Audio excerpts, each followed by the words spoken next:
எல்லாருக்கும் வணக்கம். நான் முதல்ல மிஷ்கினுக்கு தேங்க் பண்ணுறதுலேருந்தே ஸ்டார்ட் பண்ணிடுறேன். தேங்க்யூ மிஷ்கின். நீங்கள் நேற்று நைட்டு படம் பார்த்துட்டு நான் ஆக்சுவலாக தூங்கலை, நான் வெயிட் பண்ணிகிட்டு இருந்தேன் உங்கள் காலுக்காக. ஸோ எனக்கு ஒரு நார்மலாக ஒரு படத்தை மிஷ்கின் பார்த்த உடனே அவர் எப்படி ரெஸ்பாண்ட் பண்ணுவாருன்னு எனக்கு தெரியும். இந்த படம் வந்து அவர் எப்போதும் ரெஸ்பாண்ட் பண்ணதுலேருந்து கொஞ்சம் வேறு மாதிரியான ஒரு ரெஸ்பான்ஸ் இருந்தது அவர்கிட்ட. இன்றைக்கி அவர் பேசுனதும் அதனுடைய எக்ஸ்டென்ஷன் ஆகுது. Thank you very much and thank you for trying to understand the maker of the film and the story, everything. Thank you. And நம்மளோட டைரக்டராக இருக்கிறது வந்து ஒரு பெரிய ஃப்ரீடம், ப்ரொடியூசராக இருக்கிறது வந்து பயங்கர ப்ரெஷர். அதுவும் வந்து ரிலீஸ்க்கு 4 நாளைக்கு முன்னாடி ஒரு ப்ரொடியூசரோட ப்ரெஷர். இப்போ கூட அப்துல்லோட தான் பேசிகிட்டு இருந்தேன். இது 4 நாளைக்குள்ளே எங்கெங்கே வரணும், எங்கெங்கே வர வைக்கலாம், எந்த இடத்துல வரணும், எப்படி வரணும், வருமா வராதா, இப்படி எல்லா டிஸ்கஷன்ஸும் போயிட்டே தான் இருக்கும், கான்ஸ்டண்ட்டாக போயிட்டே இருக்கும். அண்ட் இந்த படம் தமிழ்நாடு ரிலீஸ் பண்ணுற ரோமியோ பிக்சர்ஸ் அண்ட் எல்லா கர்நாடகா, கேரளா அண்ட் நார்த் இந்தியாலையும் ஆந்திராலையும் ரிலீஸ் பண்ணுற எல்லா டிஸ்ட்ரிபியூட்டர்ஸ்க்கும் எங்களோட நன்றி. அண்ட் இந்த படத்துக்கு S pictures mister Seenu fund பண்ணியிருக்காங்க, அவருக்கு நன்றி. அண்ட் அவர் அப்துல் மட்டும் தனியாக கை தட்டுறாரு. அவர் தான் பணத்தை வாங்கி, அவர்கிட்ட பணத்தை வாங்கி இவங்க எல்லாருக்கும் கொடுக்கறது. அதனால் அவருக்கு மட்டும்தான் தெரியும் அது அவர் மிஸ்டர் சீனு எவ்வளோ முக்கியம் இந்த ப்ராஜெக்ட்டுக்குன்றது. அண்ட் எப்போவுமே வந்து ஒரு படம் நடக்கணும் அப்படின்னா it needs a solid, motivated, driven film maker. ஒரு பயங்கர மோட்டிவேஷன் இருக்கிற ஒரு ஃபில்ம் மேக்கர் வேணும். அண்ட் வர்ஷா வந்து எப்படி சொல்கிறது, எல்லோரும் சொன்ன மாதிரி தான் ஒரு ஹைப்பர் மோட்டிவேட்டட். அவங்க நார்மல் மோட்டிவேஷன்லாம் இல்லை, எக்ஸ்ட்ராவாக இருக்கும் மோட்டிவேஷனு. அண்ட் அந்த மோட்டிவேஷனுடைய முதல்ல இது என்னென்னா, சார் நான் வந்து படம் பண்ணால் உங்கள் கம்பெனியில் பண்ணவே மாட்டேன், அதான் ஃபஸ்ட்டு அவங்களது. அதுதான் அங்கே தான் ஸ்டார்ட் ஆச்சு அது. And it's so happened that அவங்க ஒரு ஓடிடி பிளாட்ஃபார்முக்கு, அமேசானுக்கு பண்ணுறதா இருந்து, அதுக்கப்புறமா வந்து அவங்க வந்து ஒரு ப்ரொடக்ஷன் ஹவுஸ் இருந்தால் உங்களுக்கு ப்ரொடக்ஷன் ஹவுஸ் பேக் பண்ணுவாங்களா இந்த ப்ராஜெக்ட் பண்ணுறதுக்குன்னப்போ தான் ஷீ கேம் அண்ட் செட், நீங்கள் வந்து ப்ரொடியூஸ் பண்ண வேண்டாம், இந்த மாதிரி இந்த செட்டப்பில் பண்ணலாமா? இது ஓகே, எஸ் ஃபைன், பண்ணலாம், no problem. I would like, என்ன கதை வச்சுருக்கேன் அப்படின்னு சொல்லி கேட்டேன். அப்போ தான் நான் கேட்டேன். அப்போ நானும் அப்துல்லும் தான் கேட்டோம். ஷீ டோல்டு, அந்த ஃபஸ்ட்டு 40 minutes ஸ்கூல் சொன்னப்போ எனக்கு என்ன தோணுச்சுன்னா, நம்ம இவ்வளோ காலம் நிறைய படங்கள் வந்து கம்மிங் ஆஃப் ஏஜ் ஃபில்ம்ஸ் பார்த்துருக்கோம். நம்ம அழியாத கோலங்கள்லேருந்து, துள்ளுவது இளமையிலேருந்து, வெவ்வேறு காலகட்டங்களில் வெவ்வேறு சூழல்களில் நம்ம கம்மிங் ஆஃப் ஏஜ் ஃபில்ம்ஸ் பார்த்துருக்கோம். அத்தனையுமே வந்து ஒரு ஒரு ஒரு பையனுடைய கம்மிங் ஆஃப் ஏஜ், ஒரு ஆண் தன்னுடைய 10 பருவங்களில் அவனுக்கு ஏற்படுகின்ற மாற்றங்களை அவன் எப்படி கையாளுறான், அவன் அதை எப்படி எதிர்கொள்கிறான், சமூகத்தோடு தன்னை எப்படி பொருத்தி பார்த்துக்கிறான்றதுல தான் இருந்தது. இது ஃபர்ஸ்ட் டைமாக ஒரு பொண்ணு தன்னுடைய அந்த 10 பருவங்களுக்குள்ளே என்டர் ஆகும்போது அவளுடைய க்யூரியாசிட்டி, அந்த அந்த ஆப்போசிட் செக்ஸை எக்ஸ்ப்ளோர் பண்ணுறதா இருக்கட்டும். அண்ட் அந்த அந்த அந்த 40 minutes வந்து அதோடு நிற்கல. It was a self critic. அந்த ஃபேமிலியை, அந்த எஜுகேஷன் சிஸ்டமை, எல்லாத்தையுமே கேள்வி கேட்கக்கூடியதாக இருந்தது in a very fun way. That I really liked. And அந்த அந்த ஹோல் ஸ்கிரிப்டுமே என்னென்னா, அந்தந்த காலகட்டங்களில் ஒரு ஆணுக்கும் பெண்ணுக்கும் என்ன முதிர்ச்சி இருக்குமோ அந்த அளவிலிருந்து, அந்த இடத்துலேருந்து அந்த அந்த சூழலை ஒரு ஒரு ஒரு அணுகுன ஒரு தன்மை இருந்தது இந்த ரைட்டிங்கில். That I really liked. And அதுக்கப்புறம் படம் பண்ணலான்னு ஸ்டார்ட் பண்ணதுக்கப்புறம் இப்போது எனக்கு தேங்க் பண்ண யாருமே எனக்கு தேங்க் பண்ண வேண்டியதில்லை.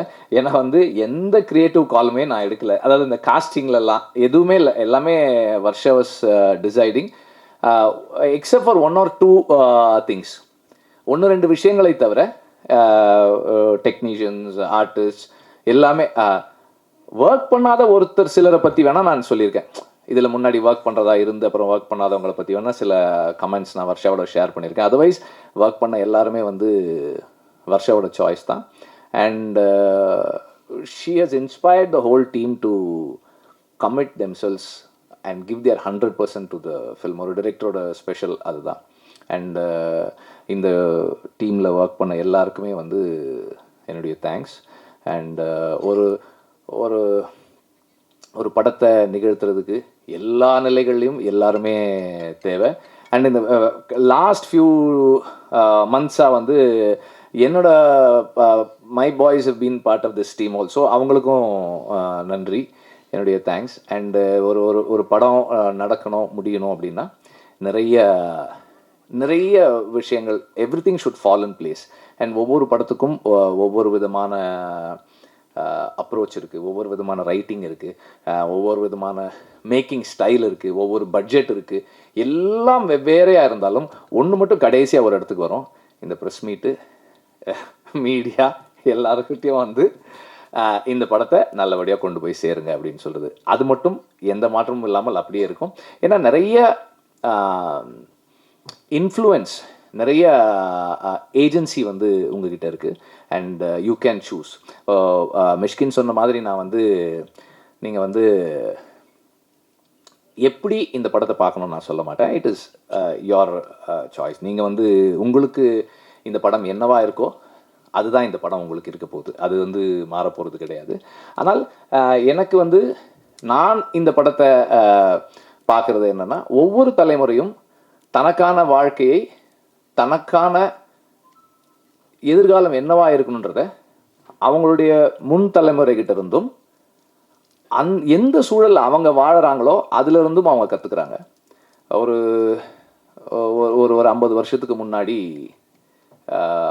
ஒரு 60 வருஷத்துக்கு முன்னாடி ஒரு ஃபேமிலியில் வந்து 4 பசங்க 5 பசங்க இருப்பாங்க. That was the most common thing. ஒரு 50 வருஷம் 40 வருஷம் 2 பசங்களாக மாறினாங்க. அதுக்கப்புறம் வந்து ஒருத்தராக மாறினாங்க. அந்த ஃபேமிலின்ற அந்த ஃபேப்ரிக் மாறலை.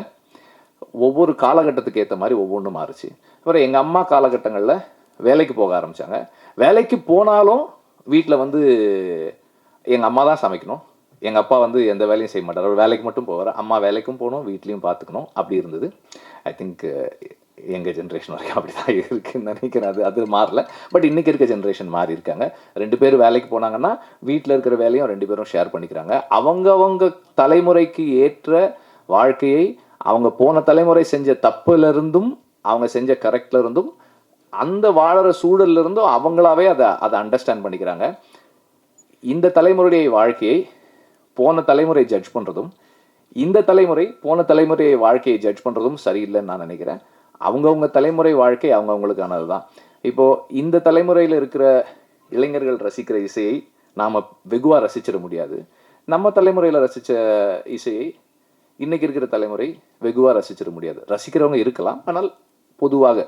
அதுபோல் ஒவ்வொரு தலைமுறைக்குமான வாழ்க்கை அந்தந்த தலைமுறையுடையது. அதை மற்றவர்கள் ஜட்ஜ் பண்ணுறது சரியாக இருக்காதுன்னு நான் நினைக்கிறேன். அவங்களுடைய இடத்துலேருந்து என்ன சொல்ல வர்றாங்கன்றதை அண்டர்ஸ்டாண்ட் பண்ணிக்கிறது முக்கியம் நினைக்கிறேன். இப்போ இந்த படத்தில் வந்து அம்மாவும் பொண்ணும் இருக்காங்க. அந்த அம்மாவுக்கும் பொண்ணுக்குமான இடைவெளி, அந்த இடைவெளியை அவங்க 2 பேரும் கடக்க முயற்சி பண்ணுறதும், இடைவெளியை கடந்தாங்களா இல்லையான்றதும் தான். அவங்க எந்த ஒரு பாயிண்டில் 2 பேரும் ஒருத்தர் புரிஞ்சுக்கிறாங்களோ அல்லது புரிஞ்சுக்க முயற்சி பண்ணுறாங்களோன்றது தான் இந்த படத்தினுடைய ஒரு ஃபைனர் ஆக்குன்னு நான் நினைக்கிறேன். வெவ்வேறு விஷயங்கள் இருந்தாலும் இதுக்குள்ள ஒரு தாயும் மகளும் ஒருவரை ஒருவர் அவர்களுடைய குறைகளோடு ஏற்றுக்கிறது தான் நான் நினைக்கிறேன். அந்த அளவில் நான் பார்க்குறேன். அண்ட் நடித்த ஒவ்வொருத்தருக்கும், டெக்னீஷியன்ஸ் எல்லாருக்கும் தனித்தனியாக தேங்க் பண்ணணும். ஆனால் அதுக்கான நேரம் இருக்கான்னு தெரியல. இதில் முக்கியமாக 2-3 பேர் மட்டும் நான் மென்ஷன் பண்ணுறேன். எல்லா டிஓபிஸ் 3 பேருமே வந்து எனக்கு என்ன ரொம்ப பிடிச்சிருந்ததுன்னா, இந்த டிஓபிஸ் எல்லாரை விட Varsha is young in experience, but everybody gave in their 100% commitment and support to her vision. நான் ரெண்டு சந்தர்ப்பங்களில் ஷூட்டுக்கு போயிருந்தேன். ஃபஸ்ட்டு டே நினைக்கிறேன்ல, ஸ்கூலுக்கு ஃபஸ்ட்டு டேயோ செகண்ட் டேயோ ஸ்கூலுக்கு போயிருந்தேன். அந்த காலேஜ் போர்ஷன் ஒன்று எடுக்கும்போது நான் போயிருந்தேன். அப்போவும் வந்து எனக்கு வந்து he reminds me so much of Shanky. Shanky வந்து பாலமேந்திர சாரோட சன். ஸோ எனக்கு உங்களை பார்க்கும்போது எனக்கு அவரை பார்க்குற ஞாபகம் வருது அடிக்கடி. பிகாஸ் அதே மாதிரியான ஷங்கி ரொம்ப கூல் பர்சன். எந்த பாலுமேந்திர சாருக்கு ரைட் ஆப்போசிட். அவர் வந்து பாலுமேந்திர சார் வந்து ரொம்ப கோவமாக ரொம்ப அக்ரெசிவாக இருப்பார் ஸ்பாட்டில். ஷங்கி வந்து அதே வேலையை அதே எஃபிஷியன்சியோட சத்தமே இல்லாமல் செய்வார். அந்த மாதிரி தான் இருந்தது பிரின்ஸோட ஒர்க்கு. அண்ட் வர்ஷா என்ன கேட்டாலும் he was ஆல்வே yeah okay will do it, என்ன யா ஃபைன், அவ்வளோதான் இருந்தது. அந்த மாதிரி தான் இருந்தார். ஸோ அண்டு அந்த அந்த 30s வந்து நான் போகலை, செட்டுக்கு போகலை. But anybody all of them ஒரு டைரக்டருக்கு எப்படி சப்போர்ட் பண்ணணுமோ அப்படி அந்த அந்த அந்த ஸ்கிரிப்டுக்கும் டைரக்டருக்கும் எக்ஸ்டென்ஷனாக இருந்தாங்க. And all the boys in the film, like I mean பாய்ஸ்னால் 3 பசங்க, 3 பேருமே வந்து they had played the roles well. ரிதுவுக்கு வந்து ஒரு அந்த ஸ்கூலில் ஒன்று இருக்குது. அப்புறம் லேட்டர் 30s வர ஒரு போர்ஷன் இருக்குது. அந்த டைம் வந்து it really work and both of them had done a very good job. And அம்மா டிஜே ஆஸ் ஆல்வேஸ். ஆக்சுவலாக நான் டிஜே வந்து ரொம்ப தேங்க் பண்ணேன் இந்த படத்தில் பண்ணதுக்கு. பிகாஸ் ஃபார் டிஜே அது சின்ன ரோல். டிஜே பண்ணியிருக்க ரோல்ஸோட கம்பேர் பண்ணும்போது சின்ன role. But he wanted to do the film for Varsha. Varsha கேட்குறாங்க, அதனால் நான் பண்ணுறேன்னு சொல்லிட்டு done. And then the other person ஷஷாங்க்ல Shashank is a new boy. He is also done the எனக்கு ஆக்சுவலாக இன்டர்மிஷனில் ஒரு எபிசோடு இருக்குது. அது வந்து பசங்க எப்படி ரியாக்ட் பண்ணுவாங்க தெரியல. வி ஹேட் அ ஸ்க்ரீனிங், ஒரு 1000 காலேஜ் ஸ்டூடெண்ட்ஸை கூப்பிட்டு போட்டு காமிச்சோம். அதில் வந்து அந்த இன்டர்மிஷனில் ஒரு ஈவெண்ட் ஒன்று நடக்கும். அதுக்கு பாய்ஸ் எப்படி ரியாக்ட் பண்ணுவாங்க அப்படின்னு எனக்கு பார்க்கணுன்னு இருந்தது. ஆக்சுவலாக பாய்ஸ் கிளாப் பண்ணாங்க. I was surprised. ஓகே, இன்றைக்கி இருக்கிற பசங்க கொஞ்சம் டிஃப்ரெண்ட்டாக இருக்காங்க. நான் வந்து என்னோட டைம்ஸில் காலேஜ் ஸ்டூடெண்ட் அப்படி ஒரு சீன் பார்த்துருந்தேன். I might not have enjoyed it. But பசங்க இன்றைக்கி அது கிளாப் பண்ணாங்க. I think there is lot of change. இந்த தலைமுறை என்னுடைய தலைமையிலேருந்து வேறு மாதிரி தான் வாழ்க்கையை பார்க்குது, உறவுகளை பார்க்குதுன்றதுக்கு எனக்கு அது ஒரு இதாக இருந்தது. அண்ட் அம்மா, பொண்ணு, பாட்டி, அவங்க 3 பேரும் வந்து 3 generations. There is a scene where அம்மா வந்து பொண்ணை ஒரு விஷயத்துக்காக கேவலமாக பார்ப்பாங்க. பாட்டி வேறொரு விஷயத்துக்காக அம்மாவை கேவலமாக பார்ப்பாங்க. ஒவ்வொரு ஜெனரேஷன் எப்படி பார்க்குதுன்றது அது படமாக பார்க்கும்போது வில் see that. அது எப்படி இப்போ சொன்னால் எப்படி இருக்குன்னு தெரியல. அதனால் I am staying away from it. And all of them would have done it with such conviction. அண்ட் எனக்கு வந்து உண்மையிலேயே வந்து அவங்க 3 பேரும் வந்து ஒரு ஒரு அம்மா, பொண்ணு, பாட்டி அப்படி தான் இருந்தது. And especially the mother and daughter thing எங்கள் வீட்லேயும் நடக்கும். அது எங்கள் அம்மாவும் அக்காவும் வந்து சண்டை போட்டுக்குவாங்க. நமக்கு பார்க்கும்போது எப்படி இருக்குன்னா, ஐயோ இவ்வளோ சண்டை போட்டுக்கிறாங்களே, இனிமேல் வாழ்க்கையில் இவங்க பேசிக்கவே மாட்டாங்க போல் இருக்க, இவ்வளோ சண்டை போடுறாங்களே அப்படின்னு இருக்கும். அப்புறம் ஒரு 2 நாள் கழித்து அதே ஃபோன் கான்வர்சேஷன் ரொம்ப நார்மலாக எதுவுமே நடக்காத மாதிரியே இருக்கும். நம்மலாம் இப்படி சண்டை போட்டோன்னா நார்மல்சிக்கு வர்றதுக்கே ஒரு 2 மாதம் 3 மாதம் ஆகிடுமே அப்படின்ற மாதிரி இருக்கும். ஆனால் அந்த அந்த அந்த how a mother and daughter can shift between extremes, அது வந்து இதில் ரொம்ப நல்லா இருந்தது. அதாவது not just the writing, the way they hut carried themselves. And also அந்த ஒரு சின்ன விசினிட்டிக்குள்ளே ஒரு வீட்டுக்குள்ளே நடக்கிறது வெளியே தெரிஞ்சிடக்கூடாதுன்றதுக்கும், பொண்ணு ஸ்கூலில் ஒன்று பண்ணிட்டா அது வீட்டில் ஹஸ்பண்டுக்கோ இல்லை மாமியாருக்கோ இல்லை மற்ற யாருக்கோ தெரிஞ்சிடக்கூடாதுன்றதுக்காக அந்த அம்மா எவ்வளவு ப்ரொடெக்டிவாக இருக்காங்க.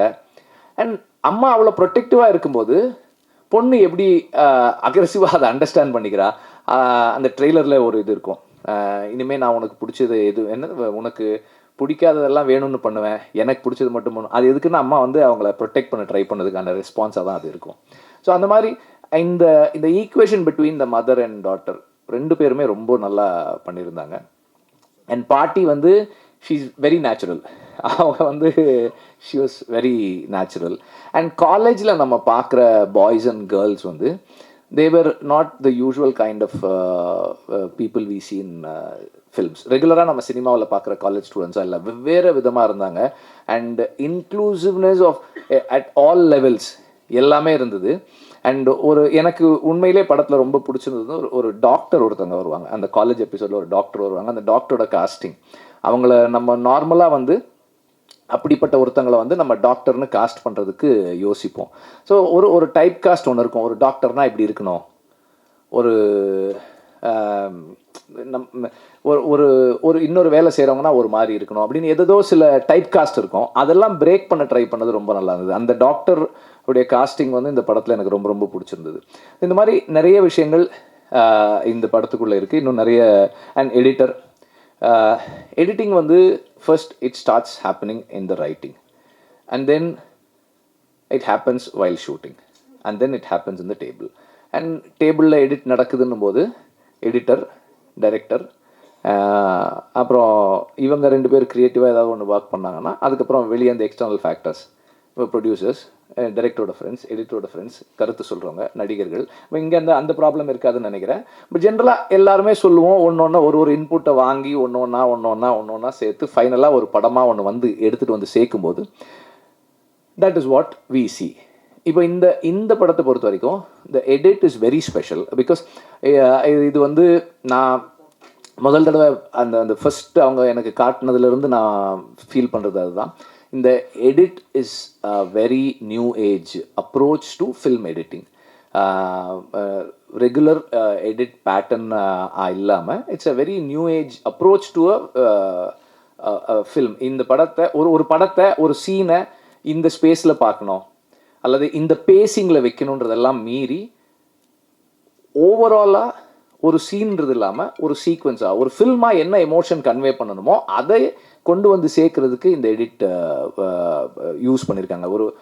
ஒரு நரேட்டிவ் டூலாக எடிட்டை யூஸ் பண்ணியிருக்காங்க. எல்லாருமே அதை தான் பண்ணுறோம். பட் ஒரு சீனாக அல்லது ஒரு ஒரு ஒரு சீக்வன்ஸ் ஆஃப் ஷார்ட்ஸாக இல்லாமல் ஒரு ஹோலிஸ்டிக்காக ஒரு எமோஷனை கன்வே பண்ணுறதுக்கு அதை யூஸ் பண்ணியிருக்காங்க, which is a very interesting thing. And music, நான் வந்து அமித் திரிவேதியோட ஒரு தடவை கூட இன்னும் பேசினது கூட கிடையாது. அனுராக் வந்து படம் காமிச்சேன் நான் விடுதலை ஷூட்டில் இருந்தப்போ. என்ன நடந்துகிட்ருக்கு, அவரும் வந்து இந்த படத்தை ஆரம்பத்தில் ப்ரொடியூஸ் பண்ணுறதுக்கு பேசணும், அப்புறம் பண்ண முடியல. என்ன நடந்திருக்கு, அந்த படம் என்ன ஆகிட்டு இருக்கு அப்படின்னாரு. நான் விமியோ லிங்க் இருக்குது நீங்கள் பார்க்குறீங்களான்னு சொன்னேன். ஃபர்ஸ்ட் ஹாஃப் காமிச்சேன். நான் வந்து அந்த ஃபைட் சீக்வன்ஸ் எடிட் பண்ணிட்டு இருந்தேன். பக்கத்து ரூமில் அவர் பார்த்துட்டு டவால்னு ஓப்பன் பண்ணிட்டாரு. இதுதான் படம், எனக்கு ரொம்ப பிடிச்சிருக்கு, இது செகண்ட் ஹாஃப் நான் பார்க்கணும், இருக்கான்னாரு. இருக்காரு, this is a musical film, இதுக்கு வந்து அமித் மியூசிக் பண்ணால் சூப்பராக இருக்கும். யார் பண்ண போகிறது இல்லை, சந்தோஷ் பேசிக்கிட்டு இருக்கோம், இன்னும் எதுவும் ஃபைனலைஸ் பண்ணலன்னா. இல்லை, இது அமித் பண்ணால் சூப்பராக இருக்கும், இருங்க நான் சொல்கிறேன். அப்போது சந்தோஷ் நாராயணோட பேசியிருந்தோம். பட் அவங்களுக்கு அந்த பெரிய படங்கள் கமிட்மெண்ட் இருந்தது.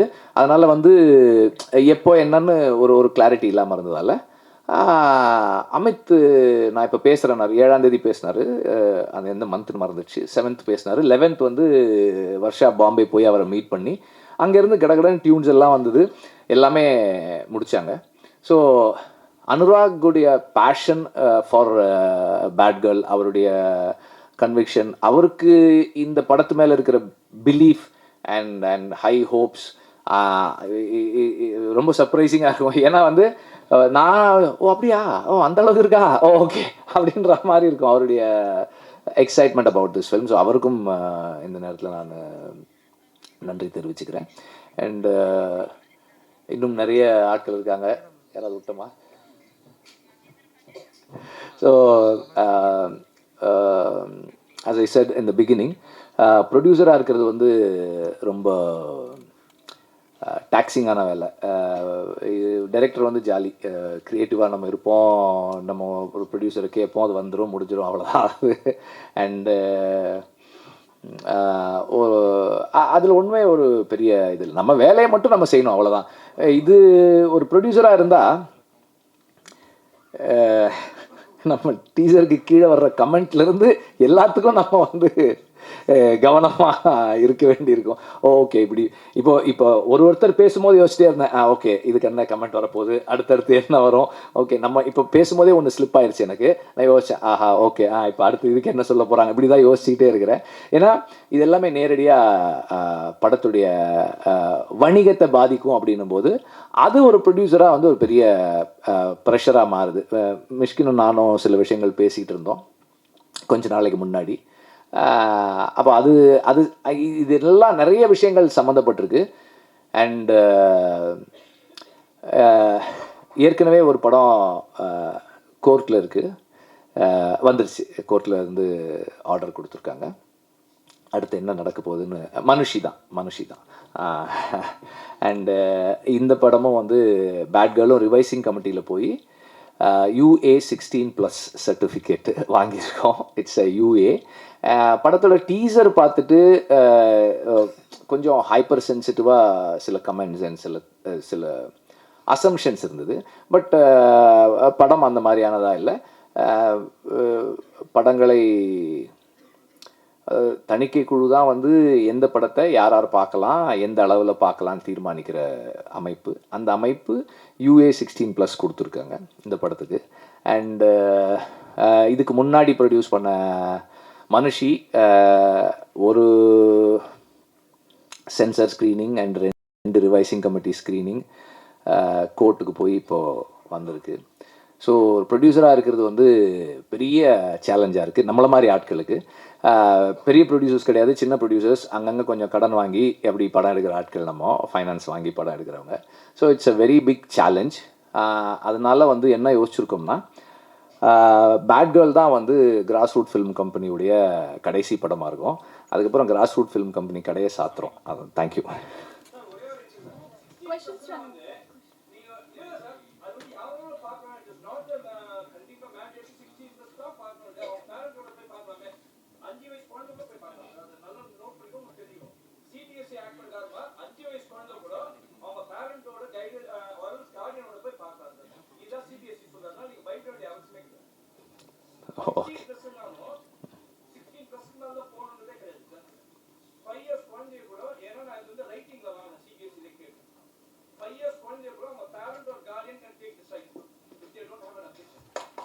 Okay, thank you.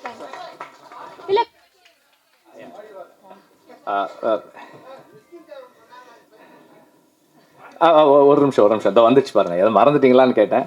எனக்கு வந்து கூடவே சில பேர் இருக்கும்போது அதை கவனிக்கிறதுக்கு மறந்துடுறேன். ஃபஸ்ட்டு வந்து எனக்கு இந்த படத்தில் நேரடியாக சம்மந்தமே படாத சொக்கலிங்கம் வந்து நான் அசிஸ்டன்ட் டைரக்டராக இருக்கும்போது அசிஸ்டன்ட் மேனேஜர். அப்புறம் ஆடுகளம்லேருந்து என்னுடைய எல்லா படங்களுக்கும் அவர் கூட ஒர்க் பண்ணியிருக்காரு. அண்டு இப்போ இந்த முந்தானேத்து வரைக்கும் அவர் வந்து இந்த படத்தோட எந்த விதத்துலையும் சம்மந்தப்படலை, இன்டைரக்டாக தான் சம்மந்தப்பட்டிருந்தார். முந்தானேத்து தடாலடியாக ஒரு என்ட்ரி கொடுத்து ஒரு பெரிய இக்கட்டான ஒரு சூழலில் இருந்து படத்தை சேவ் பண்ணுறதுக்கான ஒரு சின்ன வேலை பார்த்தாரு. அப்புறம்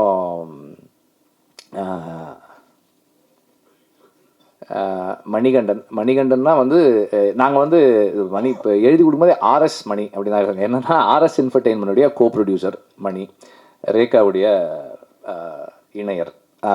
அவர் தான் வந்து விடுதலை பட அசுரன் டைம்லேருந்து எனக்கு கொஞ்சம் பழக்கம். அப்புறம் விடுதலையில் தொடர்ந்து ஒர்க் பண்ணியிருக்கோம்.